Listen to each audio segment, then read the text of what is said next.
பர்திமேயு சுவிசேஷ ஊழியங்கள் வழங்கும் நற்செய்தி நேரம். தேவ செய்தி பாஸ்டர் ஆர். அகஸ்டின். இந்த நாளில் உங்களோடு நான் பேசி வருகிறேன். குறித்த காலத்திற்கு தரிசனம் இன்னும் வைக்கப்பட்டிருக்கிறது. அது முடிவில் தான் விளங்கும். தாமதித்தால் அதற்கு நாம் என்ன செய்யணும்? காத்திருக்கணும். அது நிச்சயமா வரும், தாமதிப்பது கிடையாது. இன்னைக்கு அநேக நேரங்களில் இந்த வார்த்தையெல்லாம் கேட்கிறோம், வேதத்திலையும் பார்க்கிறோம். உதாரணமா பாருங்க, உங்க வேதத்தை தயவு செய்து எங்க இருந்தாலும் சரி கையில் எடுத்து ஆதியாகமம் 37ஆம் அதிகாரத்தில் 6வது 7வது வசனத்தை கையில் எடுத்துக்கிறீங்களா? அப்படி எல்லாரும் எடுக்கிற வரைக்கும் எல்லாம் சேர்ந்து பாடுமா? அல்லேலூயா அல்லேலூயா அல்லேலூயா. இஸ்ரவேலில் ஜனமே என்றும் இடறிட வேண்டாம். யெகோவாவுன் தெய்வமானா ஏதும் பயம் வேண்டாம். இஸ்ரவேலில் ஜனமே என்றும் இடறிட வேண்டாம். யெகோவாவுன் தெய்வமானார் ஏதும் பயம் வேண்டாம்.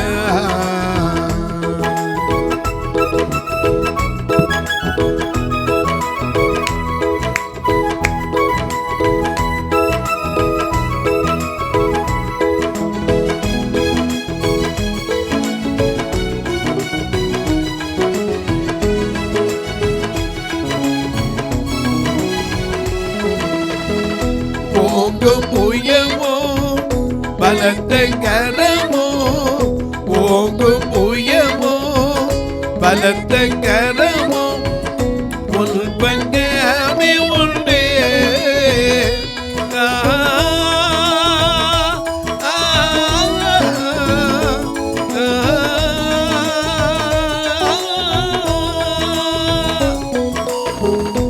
ஓங்கும் புயமோ பலத்த கரமோ உன் பக்கமே உண்டு. தாங்கும் கிருபை தயவு இரக்கம் தாராளமாய் உண்டு.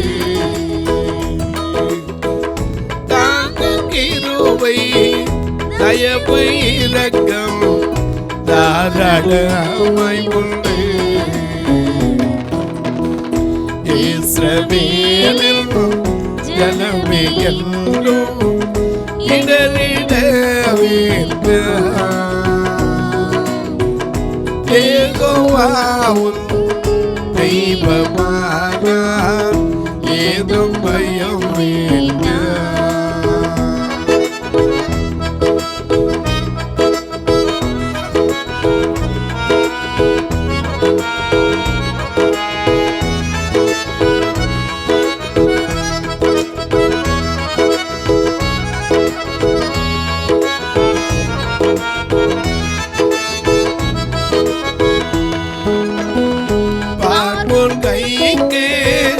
உயிர்த்து மீட்டு பார்ப்போன் கைக்கு உயிர்த்து மீட்டு ஆட்டுக்குட்டி.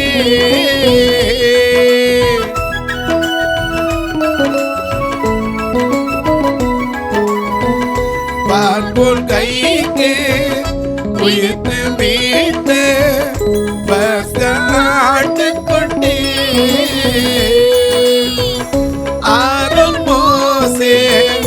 என்னும் நல்ல ஆசனே என்றுண்டு. ஆரோன் மோசே என்ன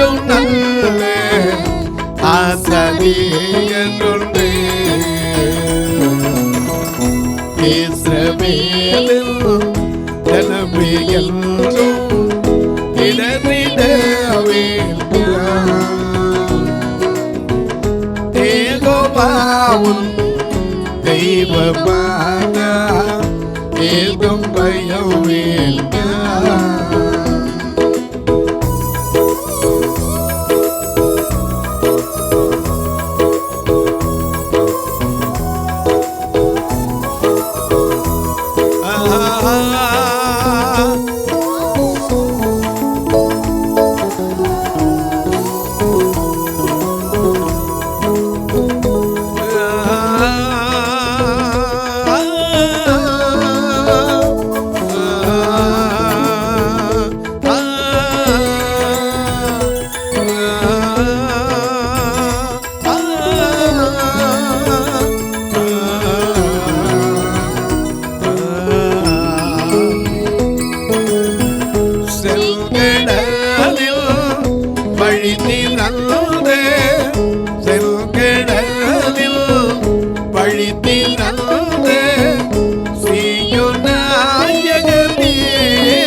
பழித்தில் நல்லதே சீயோன் நாயகனே, பங்கமில்லை பாலைவனத்தில் பரலடித்தாரே. பங்கமில்லை பாலைவனத்தில் பரலடித்தாரே. இஸ்ரவேலில் ஜனமே எல்லோரும் இடறிட வேண்டும். யெகோவாவும் தெய்வமான ஏதும் பயம் வேண்டாம். யெகோவாவும் தெய்வமான ஏதும் பயம் வேண்டாம்.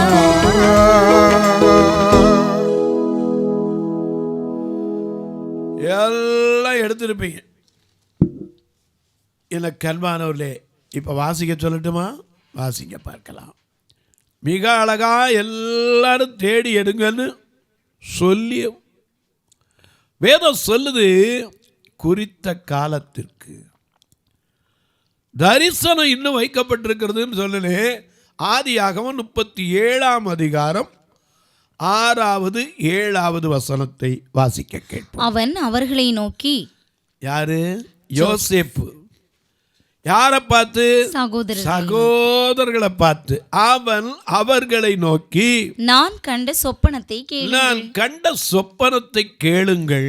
நாம் வயலில் அறுத்த அரிகளை கட்டி கொண்டிருந்தோம். ஏன்னா அவங்க செய்யற வேலை அது கரெக்டா கனவுல வந்துருது. வேதம் சொல்லுது, சொப்பனங்கள் எப்படி பிறக்குமா? தொல்லையின் திரட்சியினாலே சொப்பனங்கள் பிறக்கும்.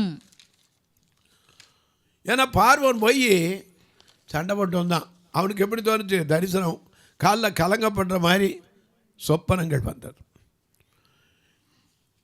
எனக்கு அன்பானுடைய இங்கே யோசேப்பு என்ன சொப்பனம் காட்டுறான்? நல்ல சொப்பனம். இன்னைக்கு நிறைய பேருக்கு சொப்பனம் வருது. ராத்திரியில் பாம்பு என்னை கடிக்க வர மாதிரி இருக்கு பிரதர், நாய் என்னை துரத்துது பிரதர், ஒருத்தன் அருவாளத்துக்கிட்டே வெட்ட வாடாம் பிரதர். இப்படி தீமையான சொப்பனங்கள் உண்டு. சிலர் காலையில் எழுந்திரிச்சு கேட்பாங்க, என்ன தீப்பிடிச்சு எரிஞ்ச மாதிரி கனவு உண்டேம்பாங்க. எனக்கு அன்பாளுடைய சிலருக்கு கனவு என்ன வரும் தெரியுமா? பணமாக கையில் கொட்டுற மாதிரி வரும். காலையில் எழுந்திரிச்சு பார்த்தா ஒன்றும் இருக்காது. சொப்பனங்கள் பலவிதம் இருக்கிறது. ஆனால் நித்திரை தெளிந்தவுடன் சொப்பனம் என்ன செய்யும்? ஒழிஞ்சு போயிடும். அவ்வளோதான், தெரியாது என்ன நடந்துச்சுன்னா நம்மளால் எனக்கு கிரகிக்க முடியாது. சில நேரம் பார்த்தீங்கன்னா சொப்பனத்தில் ஓடுவான், தாண்ட முடியாத செவத்தை கூட என்ன செய்வான்? ஏறி தாண்டி இருப்பான். எனக்கு அன்பானவர்களே, ஆனால் வேதம் என்ன சொல்லுது? உபாகமம் 13ஆம் அதிகாரம் 1 கொஞ்சம் வாசிங்க பார்க்கலாம். வேதம் நமக்கு அழகா ஒரு ஆலோசனை சொல்லி, உங்களுக்குள்ளே ஒரு தீர்க்கதரிசியாகிலும் சொப்பனக்காரனாகிலும் இருந்தா எழும்பி நீங்கள் அறியாத வேறே தேவர்களை பின்பற்றி அவர்களை சேவிப்போம்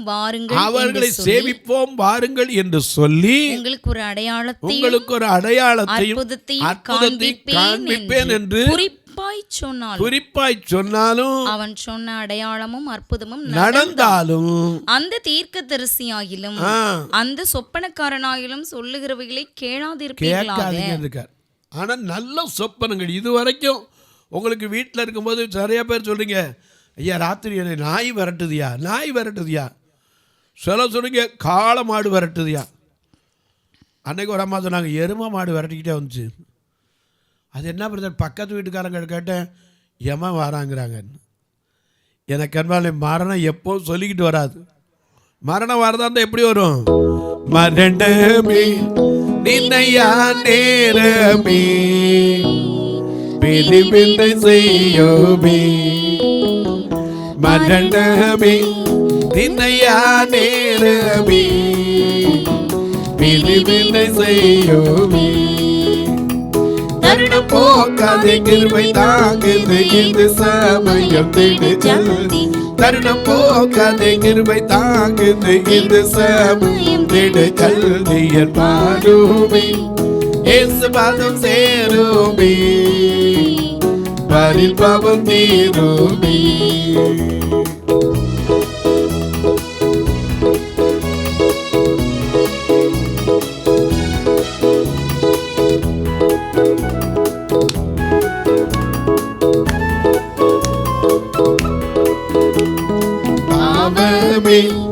அது பல்ல வேஷமே, அது உன்னை நாசமா.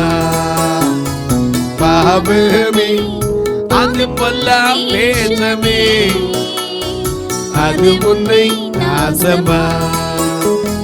போக செய்யும் என்ன தீயில் மிக செய்யும் எந்த காலம், போக செய்யும் என்ன தீயில் மிக செய்யும் எந்த காலமும் பாடுமே இயேசு பாதம் சேருமே, பரிபாவம் தீருமே. மரணம் சொல்லிட்டு வராது, ஆனா ஒரு நாள் கட்டாயம் எல்லாருக்கும் உண்டு. பிரசங்கி சொன்னபடி பிறக்க ஒரு காலம் உண்டு, இறக்க ஒரு காலம் உண்டு. ஆனா சிலருக்கு மரணத்தை நினைச்சே பயம். அன்னைக்கு ஒரு அம்மா ஃபோன் பண்றீங்க, என் வீட்டுக்கார் இறந்து 10 நாள் தாங்க ஆகுது, எனக்கு வீட்டுக்குள்ளே இருக்கவே பயமாக இருக்குது. என் வீட்டுக்காரை பார்த்து இது வரைக்கும் பயந்தா இருந்தீங்க? எனக்கு அன்பானவர்களே நல்ல கவனிங்க. சில பேருக்கு சொப்பனத்தினாலே பயம். பயப்படாதீங்க. சொப்பனங்கள் நல்ல சொப்பனங்களும் கர்த்தர் தரிசனமாய் தருகிறார். ஏன்னா எண்ணாகமத்தில் மோசேக்கு விரோதமாக பேசின ஆரோன்ட்ட சொன்னார், என் தாசனாகிய மோசே என் வீட்டில் எங்கே உண்மையுள்ளவன், அவனோடு நான் எப்படியும் பேசுவேன், முகமுகமாகவும் பிரத்யட்சமாகவும் சொப்பனத்திலும் அவனோட என்ன செய்வேன், வெளிப்படையாக பேசுவேன். ஆண்டவர் சொப்பனத்திலையும் பேசுகிற தெய்வம். ஒரு சமயத்தில் ஐயா ஆண்டவர் பேசின காரியத்தை கேட்டு ஒருத்தர் ரொம்ப அருமையாக நடந்ததையும் பார்க்குறோம். ஒரு நாள் நல்லா தூங்கிட்டு இருந்தாராம். அப்போ ஒரு சொப்பனம் வந்துச்சு. ஏன்னா இவர் ஒரு பெரிய மை தயாரிப்பாளர், பேனா மை. பாலசுப்ரமணியன் ஒரு பேர். இப்போ எம்ஜிஆர் நகர் சென்னையில் இருக்காங்கன்னு சொல்கிறாங்க. இவர் ஆரம்பத்தில் தொழில் மை தயார் பண்ணார், பேனா மை. ஒரு நாள் திடீர்னு அந்த பேனா மை கெட்டு போச்சு.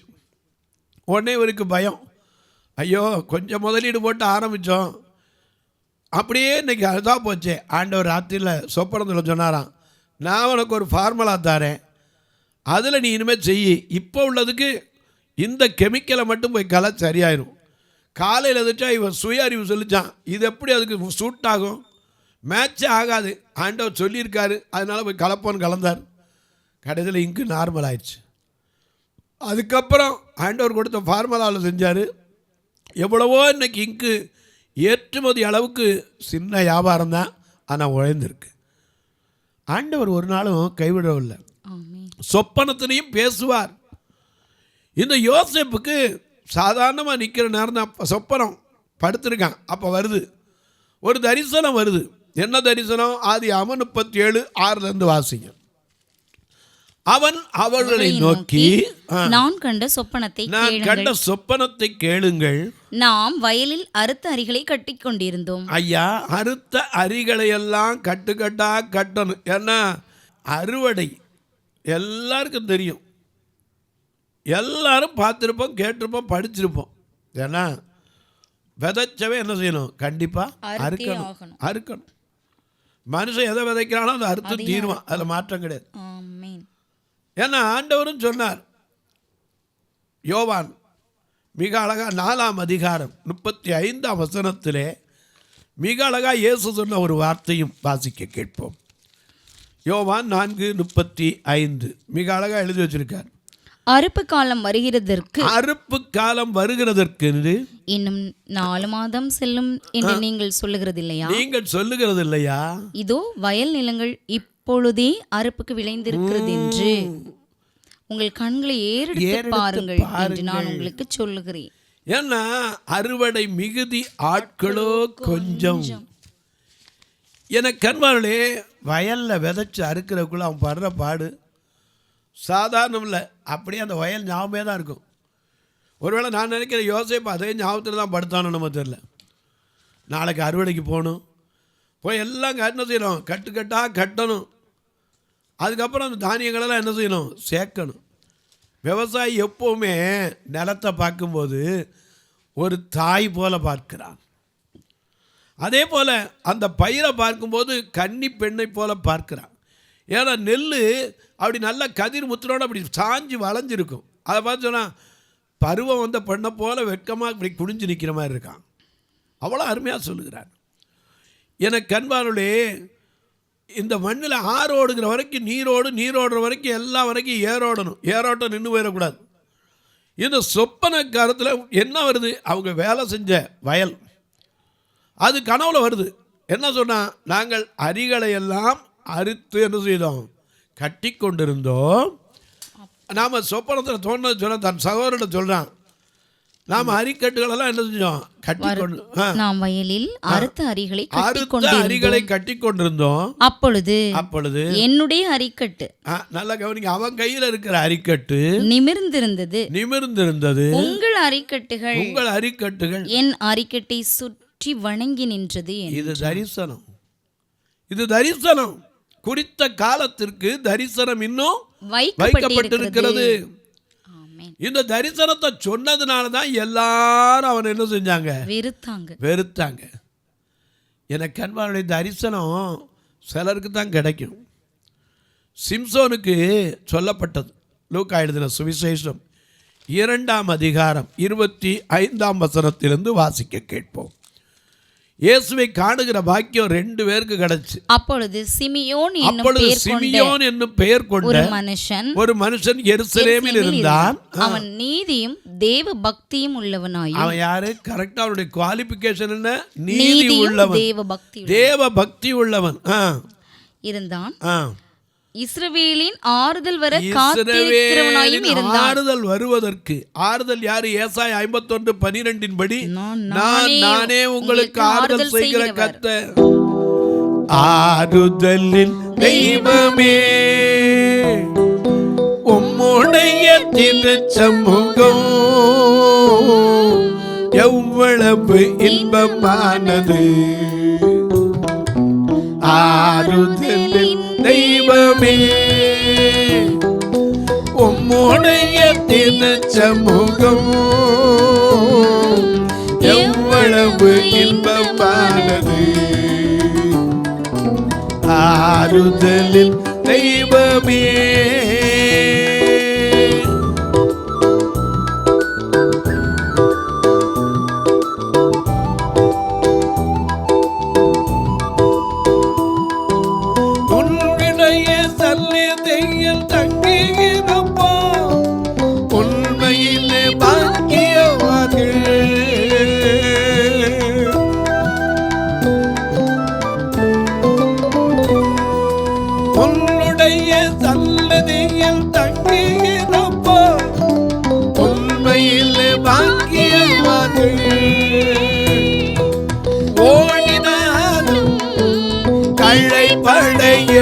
சொல்லுங்க, ஓடினாலும் பாதையாய் நடந்தாலும் சோர்வண்டையா, ஆமென் நடந்தாலும் சோர்வண்டையா, ஆறுதலில் தெய்வமே உன்னுடைய திரு சமூகம் எவ்வளவு இன்பமானது.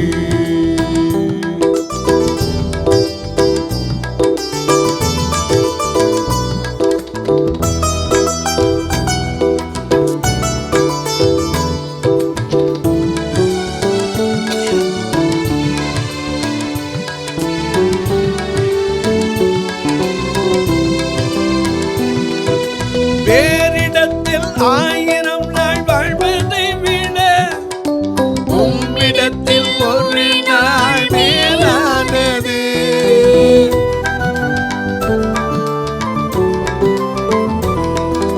வேறிடத்தில் 1000 நாள் வாழ்வதை விட உம்மிடத்தில் ஒரு நாள் மேலானது.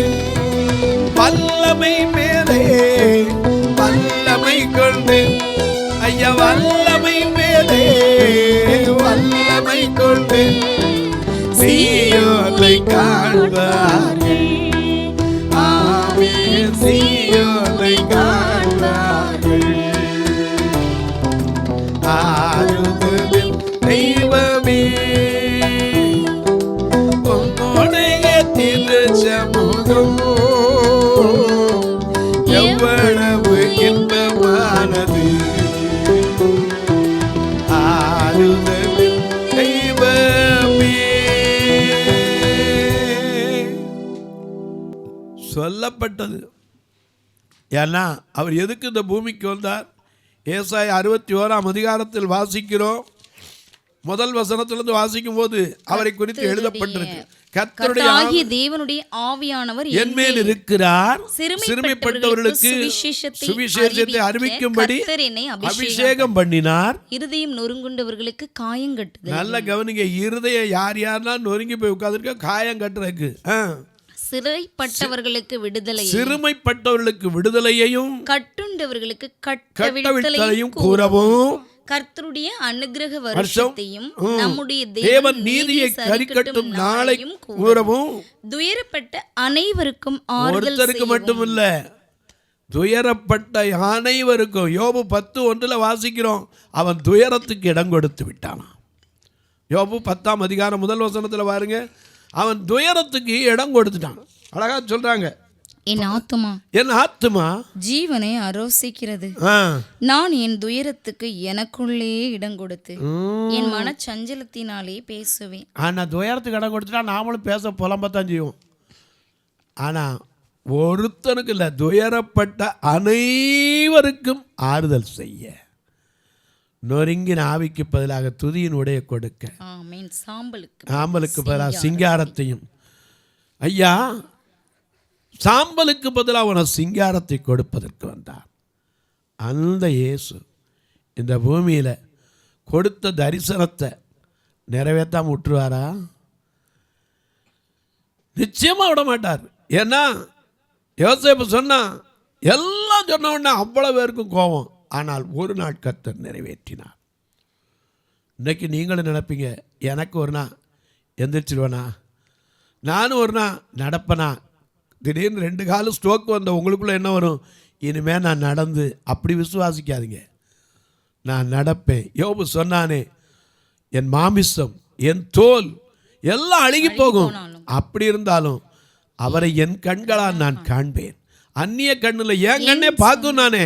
இந்த விசுவாசத்தை வைத்துக் கொள்ளுங்கள். தொலைக்காட்சியில் பார்க்கிற என் அன்பு மக்களே, இந்த நிகழ்ச்சியை நாள்தோறும் பார்க்குறீங்க, கேட்குறீங்க, சந்தோஷப்படுறீங்க. ஒரு வார்த்தை ஜெபம் பண்ணுங்க, விட்டுறாதீங்க. தினம் அதற்கான தேவைகள் சந்திக்கப்படணும். ஏன்னா தொலைக்காட்சி கட்டணம் கட்டி தான் போடணும். ஒரு நாள் ப்ரோக்ராமை கர்த்தர் ஏவினால் நீங்களும் தாங்கலாம். அது மட்டும் அல்ல, எங்கள் ஆலயத்தை எப்போமாவது வந்தீங்கன்னா வாங்க. இந்த பார்வையற்ற மக்களோட ஒரு நாள் உட்கார்ந்துருக்கிற பாக்கியம் கர்த்தர் உங்களுக்கு கொடுத்தா அது எனக்கு கிடைத்த பாக்கியம் என்று நான் எண்ணுகிறேன். வந்து பாருங்க. ஏன்னா தான் உடுத்தி இருக்கிற உடையா உங்களுக்கு தெரியாது. சிலலாம் பார்த்திங்கன்னா கைலி வேஷ்டி தான் கட்டியிருப்பாங்க. சில பெண்கள்லாம் பார்த்திங்கன்னா சரி ஐயோ அவங்க வச்சுருக்க சொல்லுவாங்க, ஏம்மா புடவை ஓரத்தில் கிழிஞ்சிருக்கு, இதுதான் எங்கே இருக்கும்பாங்க. அப்படிப்பட்ட வசதி இல்லாத பெண்களும் தான் இருக்காங்க. அன்றைக்கெல்லாம் ஒரு அம்மாவை பார்த்தேன். அவங்கள பார்த்துட்டு அந்த அம்மா சொன்னாங்க, பிரதர் எனக்கு புருஷனும் இல்லை, 2 பொம்பளை பிள்ளை, ஒருத்தையும் கல்யாணம் பண்ணி கொடுத்தேன், எனக்கு யார் காப்பாற்றா, நான் ஏதோ ஒரு பீடி சுற்றி பிழைக்கிறேன், இதுதான் என்னுடைய தொழில். நாங்கள் எனக்கு அன்பானுடைய அப்படிலையும் தைரியத்தை விடாமல் இருக்கிறாங்க. வந்து பாருங்கள், கர்த்தர் ஏவினால் நீங்களும் இதில் தாங்கலாம். ஏன்னா ஒரு நாள் கூட நான் சாப்பிடாமல் அனுப்புறதில்ல. கூட்டு வர வேனுக்கே வாரம் 5000 ரூபா வாடகை தான் கொடுத்து கொண்டு வரோம். உங்கள் ஜபக்காரி எது இருந்தாலும் காலை 10லேருந்து 5க்குள்ளே சொல்லுங்கள். ஒருவேளை ஐயா நாங்கள் தாங்கிறதுக்கு எப்படி இந்த ஊழியத்தை தாங்கிறதுக்கு உதவி, இதில் 2 ஃபோன் நம்பர் வருது, அது வழியாக நீங்கள் தொடர்பு கொள்ளலாம்.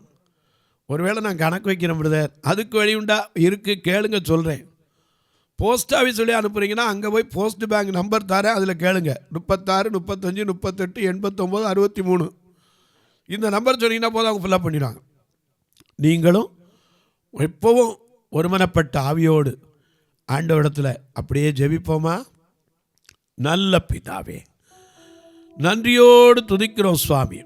இந்த மனமகிழ்ச்சியான நாளிலே இந்த தொலைக்காட்சி நிகழ்ச்சியை பார்க்கிற ஒவ்வொரு மக்களையும், கண்ணீரோடு நோக்கி பார்த்து கொண்டிருக்கிற ஒவ்வொருவரையும், படுத்த படுக்கையிலிருந்து எழுந்து உட்காரக்கூட முடியாமல் இந்த நிகழ்ச்சியை பார்த்து வருகிற வயது முதிர்ந்த தாய்மார் தகப்பன்மாருக்காய் ஜெபிக்கிறேன்.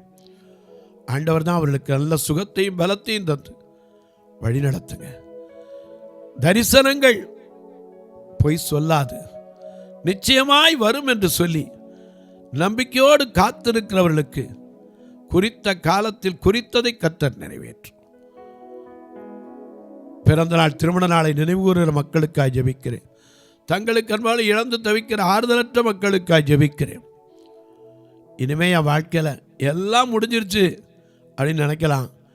ஆனால் ஆண்டவர் சொல்றார், ஒரு காரியத்தின் துவக்கத்தை பார்க்கிலும் அதன் முடிவு நல்லதுன்னு பிரசங்கி 7:8 சொன்னபடி முடிவாக இருக்கலாம், அதுவே உங்களுக்கு ஆரம்பமாய் கர்த்தர் மாற்றட்டும். அன்பின் தெய்வமே, ஆறுதலின் நாயகரே, ஒவ்வொருவருடைய கண்ணீரை துடைத்து கரம் பற்றி நடத்துங்க.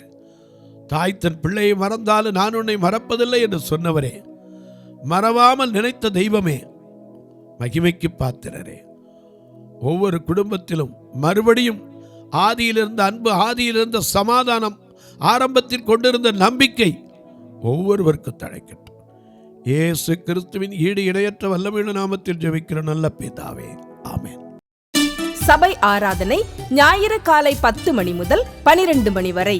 இடம் பர்திமேயு சுவிசேஷ ஆலயம், அன்னை சத்யா நகர், இளமனூர் அஞ்சல், சக்கிமங்கலம் வழி, மதுரை மாவட்டம்.